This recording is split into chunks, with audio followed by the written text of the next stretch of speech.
What if I told you that your smartphone isn't the most impressive piece of technology you'll hear about today? What if I told you that 10,000 years ago, our ancestors were creating things that modern engineers still can't fully explain? What if everything you thought you knew about ancient humans was completely wrong?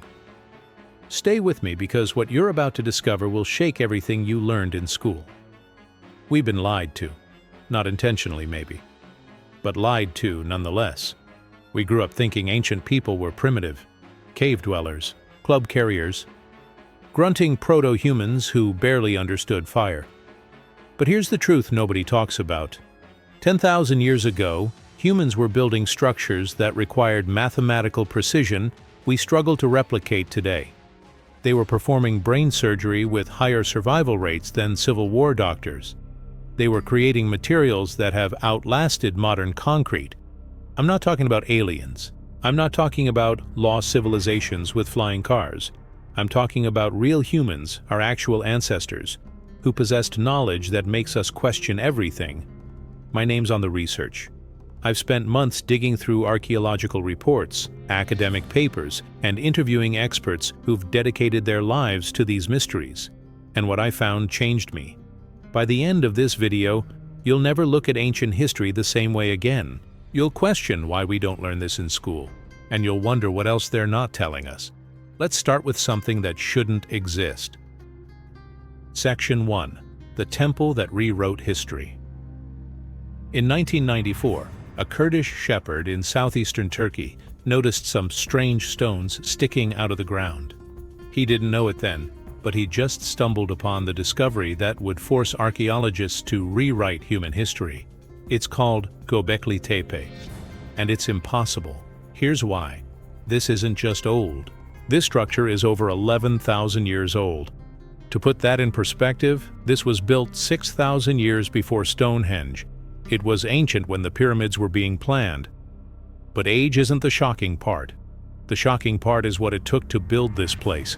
Massive limestone pillars, some weighing over 16 tons, carved with intricate designs of animals, symbols, and patterns that show an understanding of art, planning, and engineering that supposedly didn't exist yet. According to everything we were taught, humans 10,000 years ago were hunter-gatherers. They wandered around, following food sources, living in small groups, barely surviving. They weren't supposed to have organized religion. They weren't supposed to have the social structure needed to coordinate hundreds of workers. They weren't supposed to have the tools to carve limestone with precision. They weren't supposed to build temples. But they did. Dr. Klaus Schmidt, the archaeologist who excavated the site, said something that gives me chills every time I read it. In 10 or 15 years, Göbekli Tepe will be more famous than Stonehenge, and for good reason. He was right, because Göbekli Tepe doesn't just challenge what we know about ancient construction, it challenges our entire timeline of human civilization. Think about it. If people were building complex religious structures 11,000 years ago, what else were they doing that we haven't discovered yet? What knowledge did they possess that's been lost to time? And here's the part that keeps me up at night.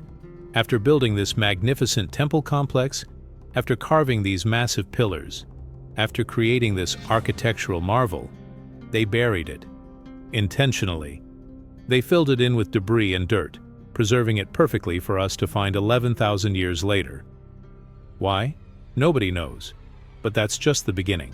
Pattern interrupt, direct address. Look, I know what some of you are thinking right now. This is interesting, but so what? Old buildings exist. Trust me, I get it. But what if I told you that old buildings are the least impressive thing on this list? What if I told you that ancient people were creating technologies that we only reinvented in the last 100 years? Stay with me. Section 2. The concrete that time forgot. Let's talk about something boring. Concrete. You're probably thinking about switching videos right now, but don't, because this is where things get really weird. In 2017, a team of scientists from the University of California, Berkeley, decided to study ancient Roman concrete. Not the stuff from 10,000 years ago, but still ancient, about 2,000 years old. They were curious about something. Why do modern concrete structures crumble and fail after 50 years, while Roman structures have stood strong for 2 millennia? What they found was stunning. The Romans had created a concrete formula that was superior to anything we use today. When seawater interacts with modern concrete, it causes decay and degradation.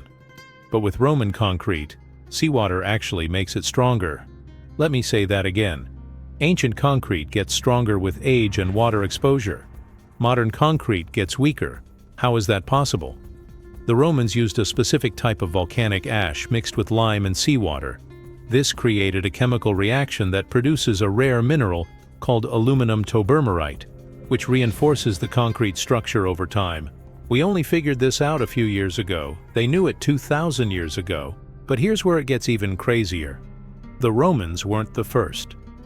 Archaeological evidence suggests that primitive forms of cement and concrete were being used as far back as 10,000 years ago in various parts of the world. Floor structures in ancient settlements show binding materials that took sophisticated knowledge of chemistry and materials to create. These weren't supposed to be chemists. They weren't supposed to understand molecular bonding and material science.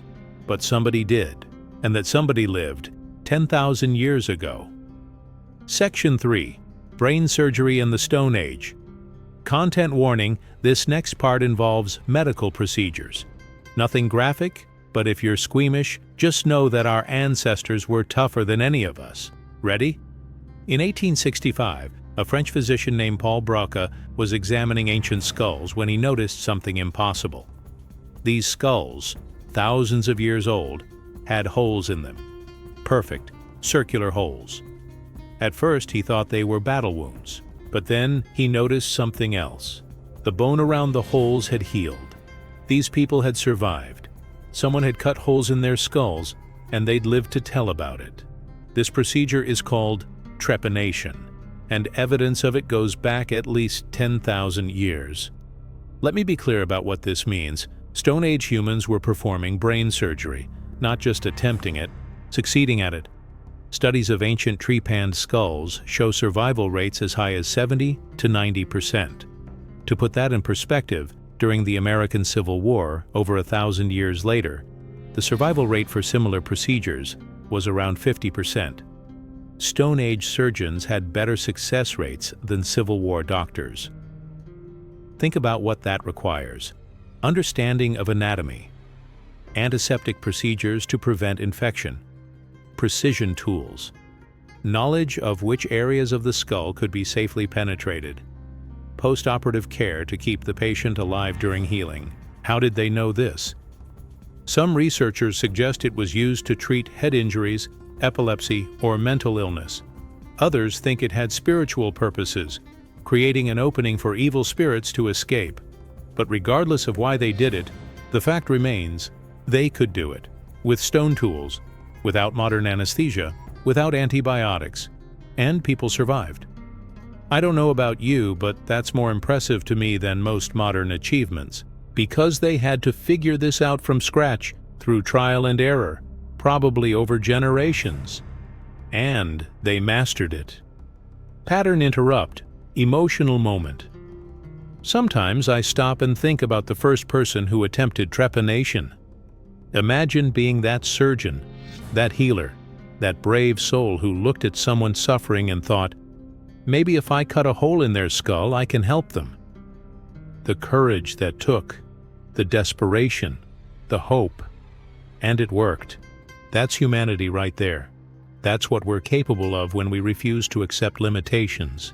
Our ancestors weren't primitive, they were pioneers. Section 4. The drill bits that shouldn't exist. In the 1980s, Christopher Dunn, a precision engineer with decades of experience in aerospace manufacturing, visited Egypt. He wasn't an archaeologist or a historian. He was a machinist who understood tools, precision, and manufacturing, and what he saw confused him. He found drill holes in granite and diorite, some of the hardest stones on Earth. But these weren't rough, hand-carved holes. These were precision-drilled, with spiral grooves indicating a drill bit that descended into the stone at a rate that seemed impossible for ancient technology. Dunn calculated that the feed rate, the speed at which the drill penetrated the stone, would require tremendous pressure and extremely hard drill bits. When he compared it to modern drilling techniques, he found that the ancient Egyptians were somehow drilling through granite faster than modern drills using diamond-tipped bits. Now, the Egyptians were around 5,000 years ago, not quite our 10,000-year mark. But evidence of advanced drilling and cutting has been found at even older sites around the world. In fact, some of the precision stone work at Göbekli Tepe shows cutting and shaping techniques that seem far beyond what copper and stone tools should achieve. So here's the question: what were they using? We know ancient people had access to copper, which is too soft to efficiently cut hard stone. We know they had various types of stone tools. But to achieve the precision we see in archaeological sites, something else was happening. Some researchers suggest they used sand and water as an abrasive with copper saws, creating a grinding action that could slowly cut through stone. That's possible for some applications, but it doesn't explain the precision drilling and the feed rates Dunn observed. Others suggest they had access to harder materials we haven't yet identified in the archaeological record. Maybe diamonds or corundum used in ways we haven't considered. Or maybe, and this is the theory that makes the most sense to me, they had techniques and knowledge that have been completely lost to time. Knowledge that took generations to develop and could be lost in a single generation, if not passed down. Knowledge that we might never recover. Section 5. Navigating by the stars. Here's something that blows my mind. Ancient people understood astronomy better than most modern humans. We live in a time where we can Google the position of any planet on any date. We have apps that identify constellations. We have GPS satellites that tell us exactly where we are at any moment. And yet most of us couldn't navigate by the stars to save our lives. But 10,000 years ago, our ancestors were star navigation experts. Evidence from various ancient sites shows astronomical alignments that could only be intentional. Structures positioned to mark solstices, equinoxes, and other celestial events with stunning precision. The Nabta Playa site in Egypt, dating back about 7,000 years, contains stone circles that align with celestial phenomena. But evidence of astronomical knowledge goes back even further. Why did they care so much about the stars? For survival. Knowing the seasons meant knowing when to plant crops, when to expect floods, when to migrate with animal herds. The sky was their calendar, their clock, and their compass. But it was more than practical. It was spiritual. They saw patterns in the chaos. They created stories to explain the unexplainable. They built monuments to honor the cosmic dance they witnessed every night. And they did it without telescopes, without computers, without any of the tools we consider essential for astronomy. Just their eyes, their minds, and probably centuries of accumulated observation passed down through oral tradition. Think about the patience that requires. Think about the dedication to observe the sky night after night, year after year, generation after generation, noting tiny changes and patterns. That's not primitive. That's sophisticated science. Section 6. The pottery that changed everything. Around 10,000 years ago, something revolutionary happened in human history. We started making pottery. I know. Pottery doesn't sound revolutionary. It sounds like something your aunt does on weekends. But listen to what pottery represents. The controlled use of fire to permanently transform one material into another. That's chemistry. That's materials science. That's an understanding that certain clays, when heated to specific temperatures, will harden into a new substance with different properties. The oldest known pottery dates back about 20,000 years in China. But by 10,000 years ago, pottery was being independently invented in multiple locations around the world. Why does this matter? Because pottery gave us storage, and storage changed everything. Before pottery, if you had surplus food, it would rot. You couldn't save it. You couldn't plan for the future. You lived day to day, meal to meal. But with pottery, you could store grains and liquids. You could ferment foods, preserving them for months. You could collect water and keep it safe from contamination. Pottery enabled the agricultural revolution. It enabled permanent settlements. It enabled population growth. And it required innovation. Someone had to figure out which clays worked. Someone had to discover the right firing temperatures. Someone had to invent the techniques for shaping and forming. Someone had to fail hundreds of times before succeeding. We take pottery for granted because it seems so simple, but it represents thousands of years of human experimentation and knowledge accumulation. And 10,000 years ago, people were mastering it. Pattern, interrupt, building, suspense. Now, everything I've told you so far is documented, studied, and accepted by mainstream archaeology. But what I'm about to share next exists in a gray area. It's real, it's been found, but it challenges our timeline so dramatically that some scientists refuse to discuss it. Are you ready? Section 7. The Map That Shouldn't Exist. In 1929, a group of historians discovered an old map in the Topkapi Palace in Istanbul. It was drawn in 1513 by an Ottoman admiral named Piri Reis. Interesting, but not shocking. Maps from that era exist. But when cartographers examined this map closely, they found something impossible. The map showed the coastline of Antarctica, not the ice-covered Antarctica we know today, but the actual rocky coastline beneath the ice. Here's the problem. Antarctica wasn't officially discovered until 1820, and the coastline beneath the ice wasn't mapped with sonar until 1949. How did a map from 1513 show geographical features that we only confirmed in the 20th century? Piri Reis claimed he compiled his map from dozens of older source maps, some dating back to the time of Alexander the Great and even earlier, which means someone thousands of years ago had mapped Antarctica before it was covered in ice. Antarctica has been frozen for millions of years, right? Well, not exactly. Some geologists suggest that certain coastal areas may have been ice-free more recently in geological terms, possibly as recently as 6,000 to 10,000 years ago during climatic shifts. But even if we accept that, it means someone was sailing to Antarctica, mapping its coastline, and bringing that information back to other civilizations 10,000 years ago, when humans supposedly didn't have the technology for long-distance ocean navigation. Now, I want to be clear. This is controversial. Many historians and geologists dispute these interpretations. Some argue the map is inaccurate or that the landmass shown is something else entirely. But the map exists. The coastline similarities exist. The questions remain unanswered. And it makes you wonder, what else were ancient people doing that we haven't discovered yet? Section 8. Engineering water. Water management might sound boring, but stick with me, because this is where ancient people really showed their genius.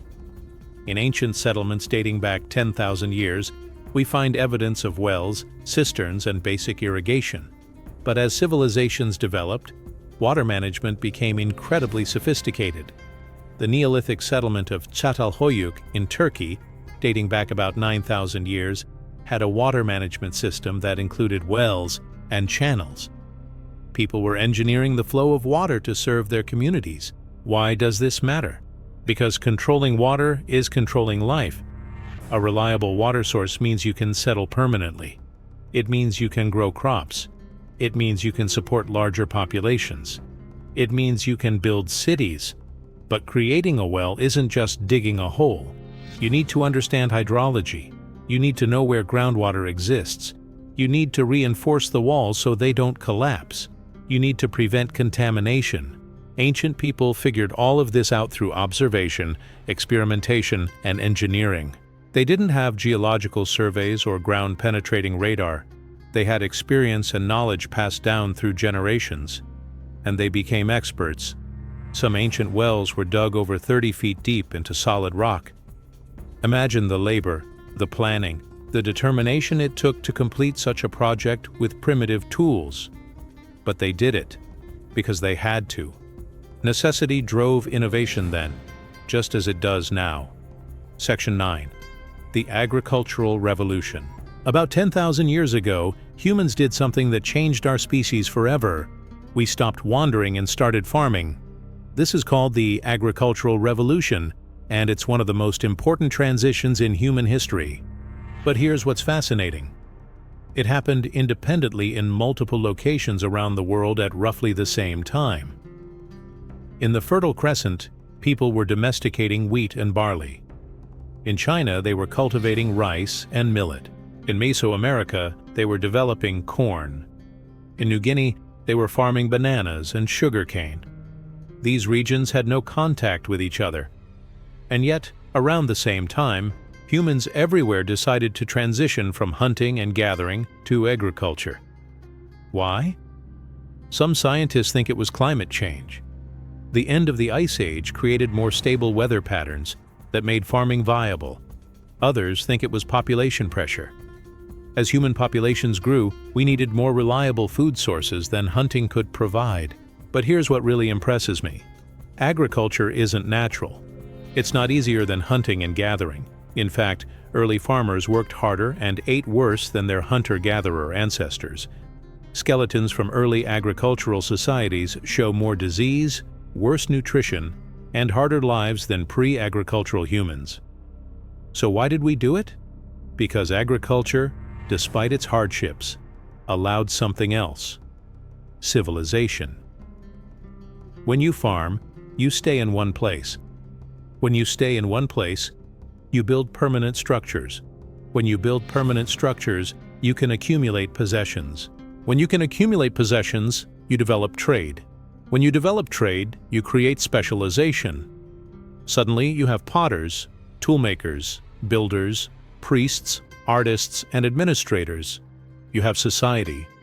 And all of that started about 10,000 years ago when someone looked at wild grass and thought, what if we could control this? That's vision, that's innovation, that's human ingenuity at its finest. Section 10. The tools that built civilization. We call it the Stone Age, like it's a bad thing. Like our ancestors were simple because they used stone tools. But stone tools are remarkable. A well-made stone axe can chop wood almost as efficiently as a steel axe. A flint knife can be sharper than surgical steel. Obsidian blades can have edges only a few molecules thick. And creating these tools requires incredible skill. Modern experimenters who try to replicate ancient stone tools often fail miserably at first. It takes years of practice to master the technique of flint knapping, the art of shaping stone through controlled fracturing. Ancient craftsmen were specialists who spent their entire lives perfecting their art, and their creations were valuable. Stone tools were traded over hundreds of miles. Certain types of high-quality flint or obsidian were prized possessions. By 10,000 years ago, humans had mastered stone tool creation to an extraordinary degree. We had specialized tools for every purpose: cutting, scraping, drilling, hunting, harvesting, and building. We were also beginning to use copper, one of the first metals humans learned to work with. Copper tools started appearing in the archaeological record around this time, marking the transition toward the Bronze Age. But stone remained dominant for thousands of years because it worked. Why fix what isn't broken? Our ancestors weren't primitive for using stone. They were practical. They used the materials available to them and mastered those materials completely. That's not primitive. That's expert-level craftsmanship. Think about everything we've covered so far. Temples that rewrite history, concrete that lasts millennia, brain surgery with stone tools, precision drilling in granite, astronomical knowledge encoded in monuments, pottery that enabled civilization, water engineering, the agricultural revolution, masterful stone tools. All of this 10,000 years ago. And we call them primitive? We are the same species, the same brains, the same capacity for innovation and creativity. The only difference is accumulated knowledge. We stand on the shoulders of giants, building on 10,000 years of human innovation. But make no mistake, those ancient people were just as intelligent, just as creative, and in many ways more resourceful than we are today. They had to be. Their survival depended on it. Section 11. What we've lost. Here's the part that haunts me. For every ancient invention we've discovered, how many have we lost? Knowledge is fragile. It can be accumulated over centuries and lost in a single generation if not properly passed down. Think about all the crafts and skills that have disappeared from human knowledge. Techniques for creating certain types of glass, dyes, or metals, architectural methods, medical treatments, navigation techniques. The Library of Alexandria burned, taking with it countless texts and knowledge from the ancient world. Entire civilizations collapsed, their innovations forgotten. How much did ancient people know that we'll never recover? We found ancient batteries in Iraq that date back 2,000 years. We still don't fully understand their purpose or how widespread this knowledge was. We found ancient analog computers like the Antikythera mechanism that calculated astronomical positions with stunning accuracy. How many similar devices existed that we'll never find? We've found evidence of ancient chemistry, metallurgy, and engineering that seems impossibly advanced for its time. What else existed that left no trace? Organic materials decay. Wood rots. Fabric disintegrates. Paper crumbles. Most of what ancient people created is gone forever. We're looking at the 1% that survived, and even that 1% is enough to shock us. Imagine what the other 99% contained. Section 12. Why it matters today. So why should you care about inventions from 10,000 years ago? Because understanding our past helps us navigate our future. When we realize that ancient people overcame incredible challenges with limited resources, it puts our modern problems in perspective. When we see that knowledge can be lost, we appreciate the importance of education and preservation. When we understand that innovation has always been part of the human experience, we feel empowered to solve today's challenges. Our ancestors gave us an incredible gift: civilization. Every comfort you enjoy, every technology you use, every freedom you have, exists because someone, somewhere in the past, decided to try something new. Someone invented farming so you could eat. Someone invented pottery so you could store food. Someone invented architecture so you could have shelter. Someone invented medicine so you could heal. Someone invented writing so knowledge could be preserved. Someone invented mathematics so we could build complex societies. Every single aspect of modern life rests on 10,000 years of accumulated human innovation. And it started with people who supposedly were primitive.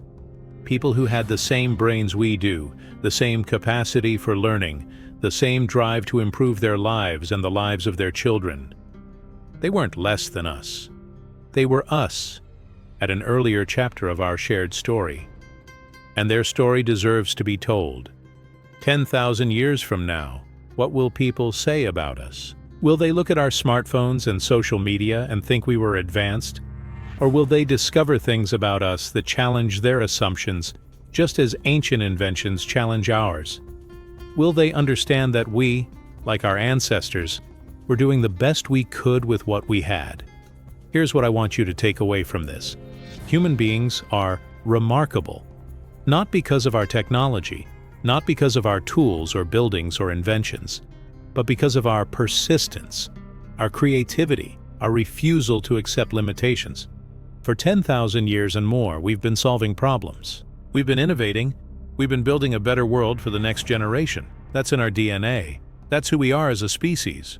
So the next time you see something ancient, don't think primitive, think pioneer. Think about the person who made it, who invented it, who figured it out through trial and error. Think about the knowledge that was carefully preserved and passed down so we could benefit from it today. And think about what you're going to contribute to the next 10,000 years of human history. Because the story isn't over. We're still writing it, and just like our ancestors, we're going to create things that people 10,000 years from now will find unbelievable. That's the human story. That's our legacy. And it started with someone 10,000 years ago who refused to accept the world as it was and decided to make it better, just like you can today. If this video changed how you think about ancient history, do me a favor. Hit that subscribe button.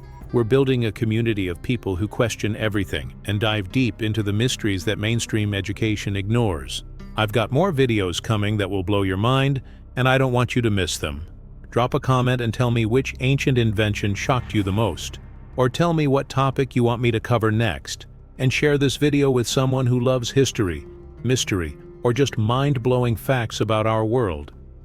Thanks for watching. Thanks for being curious. Thanks for giving a damn about where we came from.